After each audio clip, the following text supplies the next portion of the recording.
Welcome to Reddit Stories. I'm Shane, and Man, today we Reddit stories are really popular now, huh? Stories. I wonder what it would be like if we did that for Dead by Daylight. Let's see. Bring Reddit up here. What would be a good question to ask? Am I the asshole if I tunnel with 2 gens left? Let's see what Reddit says. Yep, you're the asshole, a pretty major one. You displayed that you're inconsiderate and thoughtless. Why by only with 2 gens left? I'm just, at that point, I'm just trying to win the game. Inconsiderate and thoughtless. It's just a game. I don't think it's that deep. Maybe I just asked the wrong question. Yeah, I honestly don't think I would go that far. Maybe we just try something else. Am I the asshole if I camp at the end game? See, that one I don't think will get me a lot of anger because I have no other objectives. The gens are already done, so my only objective is the survivors. You would be the asshole because you're only thinking about yourself. But you haven't lost your conscience yet? Question mark yet? Because you are here on Reddit, so that means you feel guilt because you know what you are considering is the actions of a selfish a-hole. And that's not who you want to be. What? For camping in the end game? What else do I do? Patrol the exit gates? What if they're on the opposite sides of the map? What do I even do? I'm losing my conscience. Okay, all right, so, this community feels really passionately about the game and takes things very seriously, so I gotta pick something that's like super neutral. No camping, no tunneling, nothing even slightly controversial. Something that's pretty understandable. Am I the asshole if I load into a game of Killer in Dead by Daylight? The biggest asshole. Did you read what you asked? The biggest a-hole. Hello? Hi guys, Brain here, and welcome to another commentary video, or I guess Am I the Asshole video. I don't know how that squares away, but it's one of those. Because on my Discord this week, somebody actually posted the question of a scenario they're in and asked, hey, am I the bad guy in this scenario? And I was like, that'd be fun to take a shot at that and see what that's like. I found out that just from a brief Google, there is no such thing as like that sort of Reddit for Dead by Daylight. And probably for the reasons that I pointed out in the intro, that like the DBD community is so like sweaty and intense and mean and tribalistic that I feel like just everything would automatically be labeled as the a-hole, but like that's neither here nor there. But this story comes to us from Celtic Bear, which you probably recognize on the channel if you watch the match review series. Celtic Bear has submitted a 2 or 3 match reviews, so they should be a familiar name to you. A weird scenario I will pitch your way. Kind of an am I the asshole type thing, but not for me.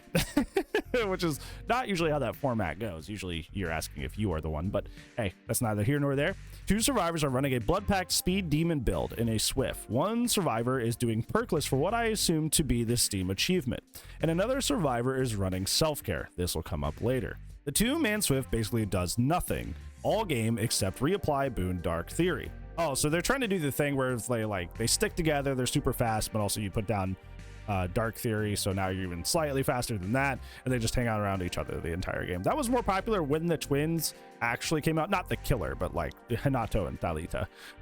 I saw a lot of that, and then it kind of died down. They occasionally go for saves, but most are obsessed with trying to get their gimmick build to work. The other 2 survivors eventually go down, and the gens are practically untouched since the 2-man isn't really interested in them. Fast forward to the end of the game and it's a 4K, and I ask if all the survivors are in a Swift together. I found out the 2-man is just a 2-man, and I call them out for being kind of sandbagging on purpose since the other 2 who loaded in just wanted to play the game normally and they were focused on the gimmick. This is where I will note this for later, and you should too. They say everyone in that queue is running a gimmick build since someone was perkless and another brought self-care. Except there's an actual Steam achievement to do perkless runs on Survivor, and self-care on its own is not a gimmick, at least not to the degree that half the team is just ignoring gens. So who is the a-hole in the scenario?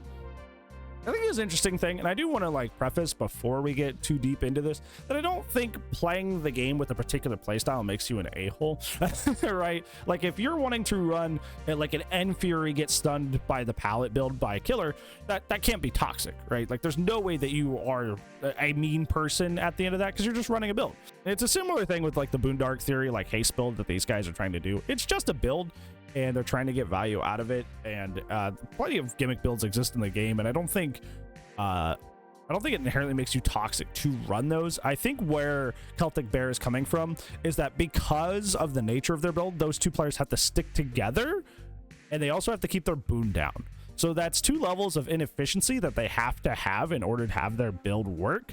So they're inherently hurting the rest of their team. Honestly, I don't think they're necessarily a-hole here because, like, if I'm being totally honest with you, if I'm keeping it at a buck, this match was doomed from the start.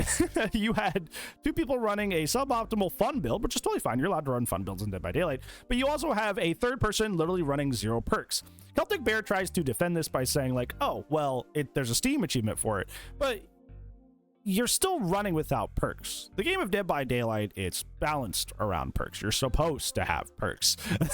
And especially when you can run into people out there on the killer side running like quad slowdown, running like pain res, pop, eruption, gift of pain. Like you could be running into somebody running triple quad slowdown and playing like top 5 killer. You could be playing like a Billy, a Nurse, a Blight, a Dracula, something like that. And you run into that, like, you don't stand a chance. Like, even with like some of the best perks in the game, even with like 2 or 3 meta perks, if you're not running full meta or good items, you may be stomped in that scenario because like perks are kind of like the name of the game in Dead by Daylight. So not running any perks at all, I understand it's for achievement, that I would feel like, here's my hot take.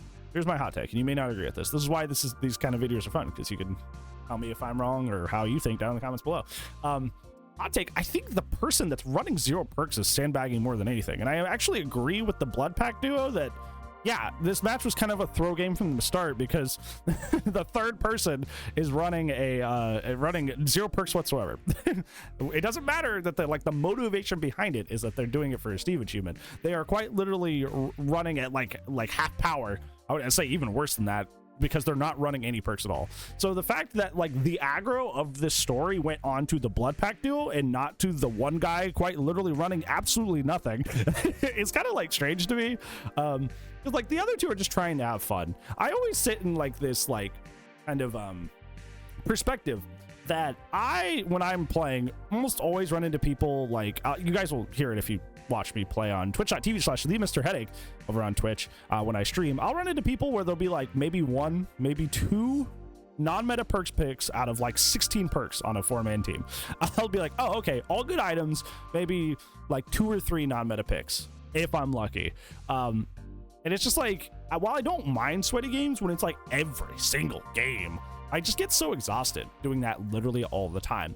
So I would almost wish I could see more people trying to do like hey, let's do a little buddy system speed build or something like that. I'd rather see those guys trying to do that than somebody outright just running perkless, because then I'm like, oh well, you really couldn't defend yourself against me because you literally had nothing going for you. It wasn't like a build that you had to maintain and had to do some special gimmick to get value out of. Like, you literally had nothing going for you. So like that kind of goes the opposite way, where I feel like I'm kind of like taking candy from a baby. The one thing I will say about the story that like cracks me up is that like where the Blood Pack duo are absolutely wrong is like, oh well, they're running self-care and that's a gimmick. It's like, no, it's not. They're running what is in 2024 a tremendously terrible perk, which is long been exited from the meta and probably one of the worst off perks for Survivor, just because it takes so long to heal yourself. That doesn't necessarily mean they're like running like a joke build or a gimmick build. They're just running a very bad perk. They're just running a really bad perk.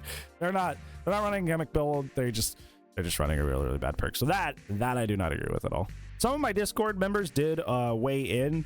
Sleepy did say that it's definitely the 2-man Swift, which is not my takeaway. You can do a gimmick build and do generators. Intentionally ignoring the objective is throwing, which is unfair to the other survivors.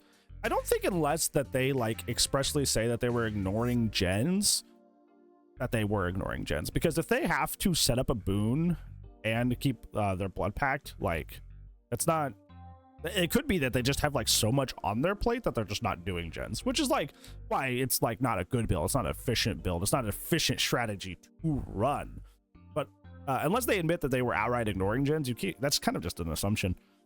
If it was a 4-man and everyone had just agreed to do gimmicks and mess around, it'd be different, but throwing a match with 2 random survivors they don't know who are just playing the game is an a-hole move. I think that's so funny to me, because like how is the guy who's running 0 perks not also doing this? You know what I'm saying? Like, I feel like this is like the pot and the kettle, right? Like, the 2 survivors that are running a build for fun are getting all the flack, But the guy who's quite literally running literally nothing is getting 0 flak just because of his Steam achievement. Like, they're both throwing. Both the duo and the one guy by himself running 0 perks, they're both throwing the game. Like, I don't know why one side is getting all the flak and the other one is not, because like, I don't think it really matters. It's a Steve achievement because you're still dooming 3 other players to playing with a character or with another player that has nothing going for them. So I don't know. It feels like they're like, if you're going to go with the logic of like, hey, you're running an inefficient build and it's throwing the whole match, then like we have to also apply that logic to the guy that's quite literally running 0 perks. Another wonderful member of my Discord weighs in slightly with named Shion. Self-care is not a gimmick. It's simply just bad. There's a clear difference. I mean, I often do no mither runs simply because I am confident in my ability to be chased, and I like Survivor to be a bit harder. But I also do gens when I need to and not just go in front of the killer because being chased is the most fun. Regardless of the build that I'm doing, objective stays the main goal.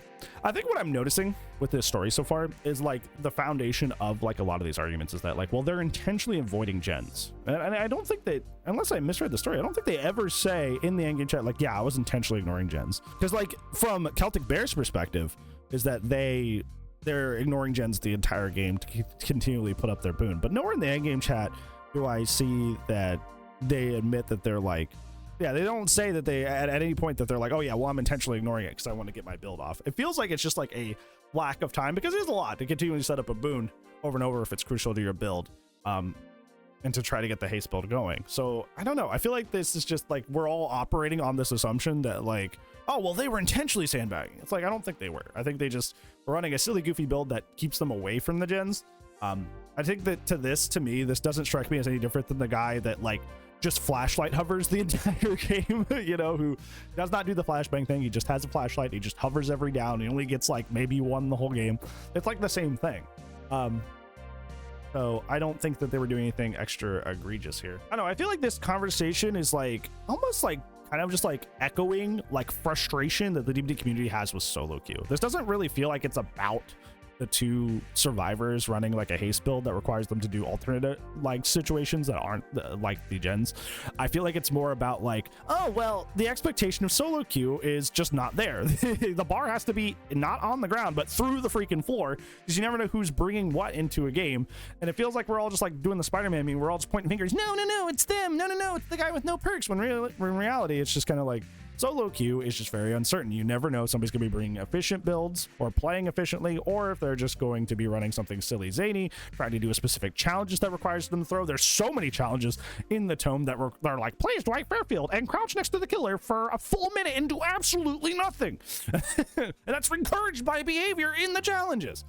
So you never know what people are up to, and it feels like a more issue with solo queue than with specific players being an a-hole or not. So yeah, that's my takeaway.